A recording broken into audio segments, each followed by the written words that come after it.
اردو اور فارسی کے بغیر اگلے بھاشاؤں میں کوئی کویتا لکھتے ہیں یا نہیں؟ غالب نے اردو اور فارسی میں لکھی. ہاں، غالب نے خطوط لکھے، نثر میں بھی انہوں نے لکھا.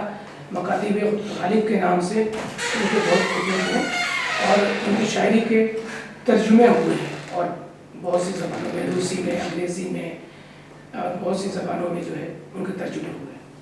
اگر یہ چیزیں نیٹ پر بھی ڈالی جائیں گی نا تو اس لیے ہم نے بہت زیادہ اس طرح کی باتیں بتائیں کہ جو لوگ نیٹ سے بھی اس چیز کو سنیں گے کل اس کو تو ان کو کچھ چیزیں ان کی زندگی اور شاعری کے بارے میں کچھ سمجھ میں آ جائے گی.